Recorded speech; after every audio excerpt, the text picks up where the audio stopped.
So how you doing? This Fred Ward checking back in on Count Time Now, a show I'm really excited about. But today I got a real special guest. I got the longest standing mayor in Cleveland's history with me, Mr. Frank Jackson. I call him Mr. M, but that's just for me. So man, how you doing? How you doing, Mr. Well, Mayor? I'm doing good. Thanks for the invitation. Man, I'm honored to have you on here. And I'm telling you, I'm really happy because me and you constantly talk. We've been talking for years, and a lot of this stuff, you be putting me on game. But I wanted to bring you on this show because, like, we in a real time right now. This is like a real time in our history, and I wanted to kind of engage you on a few things that I know we done talked about. One about power and about the neighborhood. I also want to talk about, like, it's a lot of talk, and I know you're a man of action. How do we actually think about acting, right in the days, times, right? And also, I want to talk about some research that we actually did with some amazing researchers around, it was called Cynical Voters, right? And I want to get into that because they actually interviewed the BFO team across the state, and they came out with some very interesting analysis from it. So just getting right into how you doing today? Well, I'm doing good, man. I'm doing good. I'm retired, as you know, for the last almost 40 years. Yeah, that knowledge. I'm doing good. It's hard to retire when you got the knowledge. Well, you know what? It's not hard to retire because my ego wasn't that tied to the job, to the position. So not being there don't bother me. But the only thing that I really miss out of it is the ability to help somebody. Because as mayor and even as council president and council, I could many times just, if the system was not functioning for somebody, I could make it function for somebody. If it was abusing somebody, I could get it off them. So I could make that call. But now I'm retired. I don't have the position, and it's not as easy for me to do it. And not only that, I try to not get in the city hall business because I'm not there. And when I was mayor, you want nobody. They're not getting your business. Yeah, don't be peeing on my fire hydrant either, right? They know that. Hey, so Mayor, I talk about you the longest standing mayor, but it's like you had a political career even before that. So, tell me, how long have you actually been, within the political system? In the political game? Well, I tell you, I had a friend, Lonnie Burton. He was a councilman. Oh, sure, that's named after, Yeah, Councilman Burton down in Ward 5, and he was a friend. We lived just a few houses from each other. And he decided to run for council in '75. He beat a legend, Charlie Carr. And so I helped him out, not because I was interested in politics. I helped him out because he was a friend, right? And then after he passed away at an early age, me and a couple other people, David Donaldson, one man in particular, who was ex-felon, we began to do advocacy work. Really? Yeah, and we supported the then councilman who took Lonnie's place, but then we had disagreements. And so I by default, I wound up running for council in '89. And I won and took my seat in '90. And now before that, before I became an elected official, I was working in the clerk's office, Cleveland Municipal Clerk's office, and I worked the criminal division. And I worked the counter where people got bonds, paid fines, stuff like that. And then I got a law degree, and I wound up in the city prosecutor's office. Man, come on. So I ran for council. I had to resign my job as the clerk. No, a city prosecutor. I had to resign in order to run for council because, the rules are, even unwritten rules. You can't be working for the city and then run against an incumbent. Wow. Right? See, a lot of people probably don't know that. Yeah, so I had to set that aside Okay. And then I ran for. Okay. For No, council. that's because a lot of like when a council person run for like mayor, they gotta relinquish that council Well, seat. they don't relinquish it. They just can't Okay. run for 2 seats at the same time. Oh. Now I'm an assistant city prosecutor, and there's no law I think that says I couldn't keep my job and run, but politically it doesn't work. Okay. See the unsaid rules. Yeah, because you got the council person votes on legislation that helps fund the courts. You get you have a mayor who and a council president who may be allied with the council person. Clear line of demarcation. Yeah. So to keep all the mess out the game. Okay. I just resigned. You resigned from the Right. from the About 6 months Okay. before before the election. and ran. And so you ran in the ward you stayed in. Oh yeah. See, that's another thing that's. You Well, know, I lived in the ward. My family moved into Ward 5 in 1960. So you anchored. You Yeah, anchored in that 60. neighborhood. I lived next door to where I was raised. Wow. In Ward Yeah. 5. And when I moved into Ward 5, I was about 13 years old. And Lonnie Burton, like I said, was down the street. And we got to be friends. So you knew that community. Oh yeah. That's good. Yeah. So I worked- now you got a person running for council that actually know and live, grew up in that neighborhood. Right, and so and it's important because if you're going to really see politics is being an elected official is not about saying that I am a councilman, I am a mayor, I am that. That's an ego trip. Yeah. It's more about why are you there? What is your purpose? Wow. And so when I ran, I not only I knew the community and the people in the community, I knew the issues associated with that. Wow. So when I got elected, I worked on those things, and those things were not necessarily in line with where the trajectory of the city was going at that time. Okay. This whole gentrification issue, public housing, Longwood Estates, eminent domain, all these kinds of drug, crack cocaine, prostitution, other kind of crimes. So what you do is when you get there, you have to use whatever authority. So you counsel now. You counsel. I'm in the council. Okay, you in the council. I'm a rookie. I'm a How rookie. many council people when you got there? How many? Because I know it. I was 20. It was 21 when I 21 got there. council 21 council people, and when I got elected, it was 7 of us were new. Okay. And it's interesting thing about council is one of the interesting things is that, say for instance, election today. Yeah. Well, within 48 hours, that council will pick a new council president or confirm the current council president. Okay. So even though they won't take their seat until January, Wow.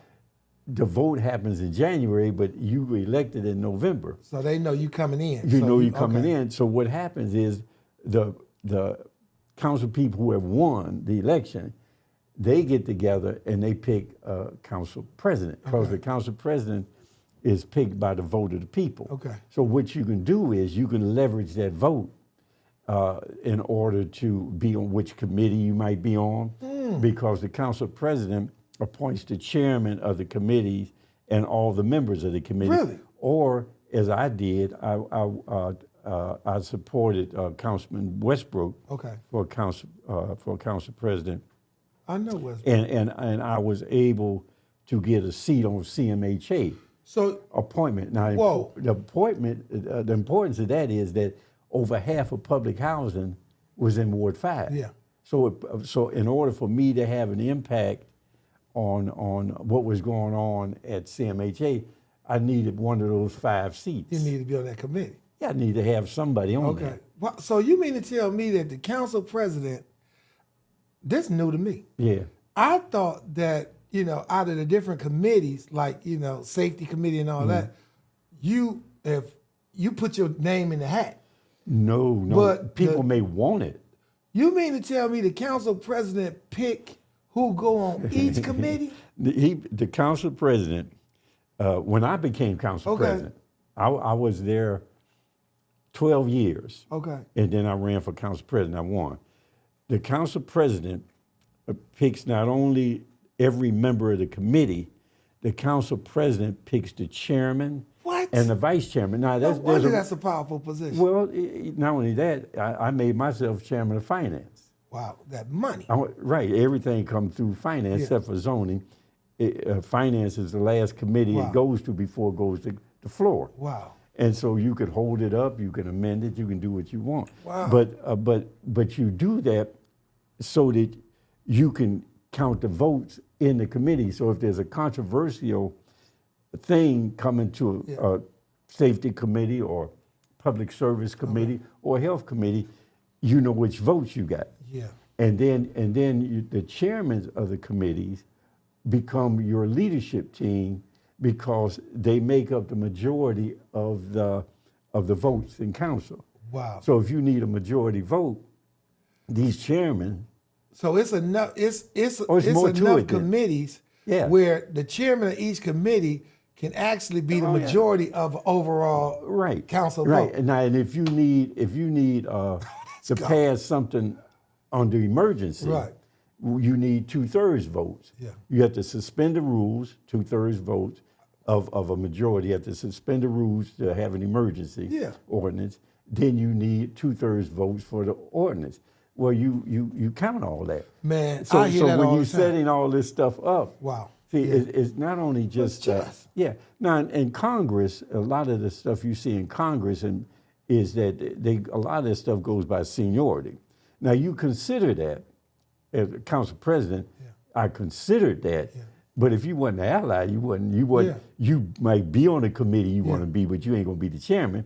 Ooh. And you're not gonna be the swing vote if I needed to have the votes of that committee on a controversial issue. Now that's power. That's what power look like. But it's politics. Power is the ability to have people do what you want to do. So politics is not a bad thing. It's how you use it. You can use it for yourself and benefit from it personally, or you could use it to serve the purpose for which you're there. Okay. See? Yeah. And so politics is just the ability in the structure to be able to have the system function like you want it to function. So that's good. Because, when I talk to a lot of my young men and women in the neighborhoods, I'm always telling them power or politics is like a car, right? And I tell them, I say, imagine if you had a car, which is politics, and you wanted to go from Cleveland to downtown Akron. Right. But you're a little tired. So you decide to get in the back of the car and let somebody drive the car. And then you wake up and you in Cincinnati. Well, you got a problem. What happened? I say, what happened was you allowed somebody to drive that car, that vehicle, that didn't have the same interest. Now, let me follow up on that. That's why in the game is no different than on the street. Come on. You got to have some confidence and trust and loyalty. Okay. If you don't have that, it doesn't work. Wow. And people will cross you out all the time. So and I always tell young people, they think it's a chumps game. I say, if you think it is, come play it. You see what I mean? Because just like on the street, if you in this car, you gave it to somebody who you thought was loyal and you could trust, and you wind up getting crossed out. Wow. So you have to. It's very important in the game of politics to know who the players are, and also to have the knowledge of their psychological and their ethical makeup, because you know on this situation, I can expect this, but I wouldn't expect this out of this person in that situation. I got to go here. That's a whole nother level of the game. I want to pivot, Mayor, so I'm the statewide director for Building Freedom Ohio. Right. And that particular organization, we focus primarily on, the reentry space, juvenile justice, And a lot of my work is really trying to like educate people directly impacted on how the system work. And I run across some information. So I ran across this lady, Erica, I'm always saying her name wrong, they're gonna get me. Chenoweth. Okay. Okay, they correct me already. I keep messing it up. But she and another lady did some research around mass movements, right, across the world. And what she found, it was two things that lifted for me. One, she found that nonviolent movements are more successful than violent overthrows, right? And then the second thing that she uncovered was that if you're able to galvanize at least 3% of a population, you can actually create significant change. Right. And so because I'm trying to like change the way reentry is done in Ohio, not only with the legislation, but also in the hearts and minds of people with these collateral sanctions, I was like, okay, what that look like in Ohio? And I know Ohio got maybe like 11,700,000, give or take, people. So I'm like, okay, well, what's the numbers look like? I say, if we could get about 50,000 people to move, to act in a way on a particular thing, which is, reforming the criminal justice system through laws, what would that look like? And so I looked at my own population, me being directly impacted myself, right, or felony impacted, right? I make that distinction, and you'll know why in 1 minute. Felony impacted is about 2 million of us in Ohio. I mean, people who actually been to penitentiary. Too many, no, that has felony. They might not even have been to the felony. penitentiary, but got a felony. Sometimes they overcharge you. Okay. Say, if you cop to this felony, you can leave home today. We'll put you on probation. But they don't know when you walk out of it, you got that felony. Right. And we also realize that having a felony, right, creates over 2,500 collateral sanctions to stop you from being able to do a lot of things once you have it. Right. So we said, okay, it's hard to get people directly impacted to actually do something. But we say 3%, maybe we can get 3% of that 2 million. But then we wanted to broaden the net, because I did a lot of conversation with people, people that was filming for us and all that. And as we started talking about being directly impacted, they always were saying, well, my father was in prison, or my mom, or my uncle. And I'm like, okay, well, you directly impacted, right? And so we had to like really explain how, even though you might not have a felony conviction, but if you have somebody in your life that has a felony conviction, we can show you how you have been impacted. Right. Whether it's taking care of their kids, whether it's answering the phone and calling the lawyer for them, going to visit them, being subjected to these strip searches and all this old stuff. And not having somebody in your life. That's right. If you're a child. That's right. Mm-hmm. Or my father is gone and I got to go to school. My father and daughter dance is with my uncle, or my older brother, right? And so what we did was we said, okay, in order to get to this 3%, we're going to identify people directly impacted. We're going to identify their family members, their friends, and we're going to also focus on the faith community, because we know at least the Christian faith, right? And there's a lot of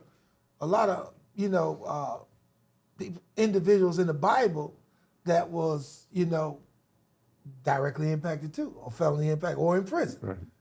Even the Lord and Savior. So we wanted to focus on them 4 different demographics, and also create this train, right? Because we wanted to connect our movement today with a historical context. And so we went back to the Underground Railroad for 2 particular reasons. One, to make sure that people know that it wasn't just black people that fought for the freedom of the past, right? We had, abolitionists. We had John Brown, right? A white pastor that fought and died, for freedom, for melanated people.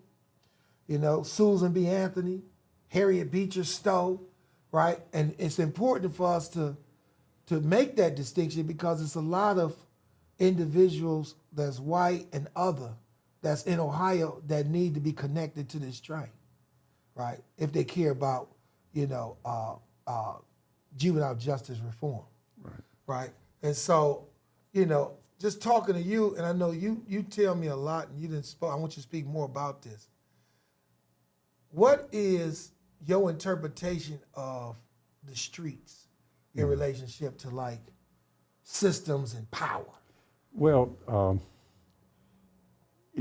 let's start off by saying that if you had a choice between some money and some power, leave the money alone. Leave the money alone. Take the power, because with the power, the money comes. You get the money. That's right. Power. Because money is just money. Yeah. Power produces wealth. Yeah. It can control the flow where dollars go, where the money goes. Okay. So you wind up being wealth. Okay. Where we wind up being content with money. Money is not going to dig. You just consume it. Money is a tool. Right. Okay. The power, the wealth is in the ability to create the economic activity that creates the money, the jobs, and all that other stuff. Okay. And the power, that wealth will always invest in power to protect its interests. Okay. Okay? I want to go deep. I want you to take me deeper, because I'm gonna tell you, power is almost this. I think that a lot of people don't really get what is power. Power, power is not something you can touch. Okay. But you remember I was telling you about when I was council president, and every council president before me set up a structure where they could control the environment they were in by the committees, the chairman, and identifying who would be supporting. Well, you do that because you want to have the power to make happen what you want to happen. Power is the ability to control. Control and to make happen what you want to happen. Power is the ability to have people do what you want them to do. And the implementation and the execution of what you want to happen. Wow. Okay. See, now you can abuse power. Yeah. And abuse of a power would be taking advantage of people, exploitation. Yeah.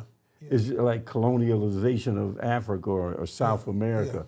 Major abuse. Abuse of power. Yeah. Where you become the top dog and all the wealth and the luxuries, and you live. It's just like a drug dealer living large off the misery of the people taking the drug. Yeah. Abuse Right. of power. It's flowing up to here. Okay. But that's an abuse because you use it in such a way that you gain in wealth, you gain in power by abusing and exploiting and taking advantage of people and situations. Yeah, I like talking about power. All right, so now, or you can use that power and you can use it to benefit people. Okay. You can use it to ensure that that people receive their just dues. Yeah. Okay. You see, you can use it in that way. Man. Now, so power is not something you touch. Yeah. It is what you it can be is a neutral tool. Yeah. It's just like this chair. You can sit in and be comfortable, or you can pick it up and hit somebody with it. Yeah. Or that gun. Yeah, a gun. I can sit that gun on that table right there, and it'll sit there for 20 years and won't hurt nobody. Well, nobody. But if you pick it up and you defend, or you pick it up and abuse. You hitting something. And so when right you're now. looking at, if you're looking at political power, you're looking at something, and we want to get to the streets on this. If you're looking at political power in America, there's a system set up where we do the election. Okay. We do it by election. Okay. That's how you access power in our system. Voting matters then. I want to say that loud. Vote matters. Yeah, voting is a strategy. In our system, it matters. Okay. Now, if you're in a monarchy, you're just born to the right set of parents. Class. Yeah, you're born to the right set of parents. If you're in a parliamentary system, then if your party gets the majority of seat in the parliament, then if you're the leader of the party, then you become the prime minister. And then ultimately, the ultimate brand of power is force, which means whoever got the biggest gun. And so the military operations is an execution of power. See, so now the streets. The streets are all the same. Come on. The game on the street is the same as in the corporate community and in the government. It's all the same thing. Come on, give me that. The difference is you go to jail on the streets and you gain more power and wealth in the corporate community and in the government doing the same thing, but it's legal there. It's legal. It's legal. Over here is illegal. Wow. Right? And so if somebody's dealing drugs, you're looking at the same thing of you have a product, you trying to distribute your product, you gain a larger market share, but the problem is what you're trying to do it with is illegal. The underworld. You see, is illegal. It's not sanctioned. But if you did that same thing in Africa, where you went in and today the exploitation is not as much through the gun, is through financing. So if you lend somebody like in a predatory loan, a country where you lend them, give them billions of dollars that they can't pay back, and as collateral, you knowing they can't pay the debt, but at the end, when you default on your debt, then you get all the access to all the resources. Taking it down. While the people there are suffering, and even though they're sitting on the wealth, they are suffering while you living large over here. Wow. So it's the same game. Wow. So now what I'm saying this for is that if the street with its tenacity, with its aggressiveness, with its knowledge, good business knowledge, which is understanding of how to execute and implement power and authority, if it did it in a legitimate legal way and it applied itself to the system, it could actually make the system do what it wanted to do. And in that way, the issue of collateral sanctions, the issue of impacted people becomes something that is promoted and able to get accomplished. Because if you're just talking about something and not have something in place that will allow you to implement and execute on it, you just having a conversation. It don't mean nothing. Yeah. So I didn't even know when I was getting into this organizing stuff, really. I just wanted to see some change happen and end up looking up one day, and I'm like, man, I done took on a public role. Right. I didn't even know I was taking on a public role. I didn't know the distinction. You're non-elected public servant. But I'm gonna tell you, so when I first got into this organizing space, I was taught that power is neutral, right? And later on in my career, I'm led to believe different. How is that? Because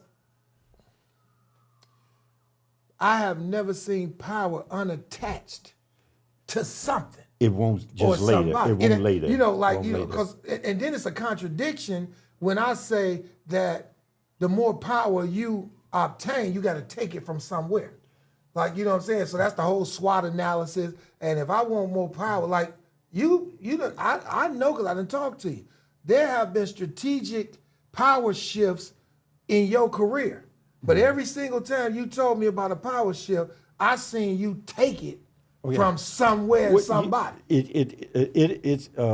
If power is not going to be given, it has to be taken. Now, it can be taken through the legitimate process, like I say, voting in America, a parliamentary system or it could be taken by the gun. But coercion. You can just forcibly take it. But you're going to have to take it.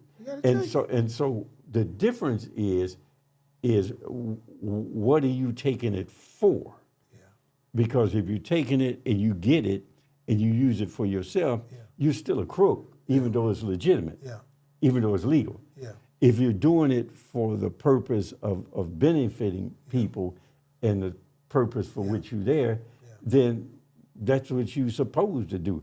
And now the problem with the system is the system would rather that you take it and then use it for yourself and be a crook than to use it for the purpose and serve people. Wow.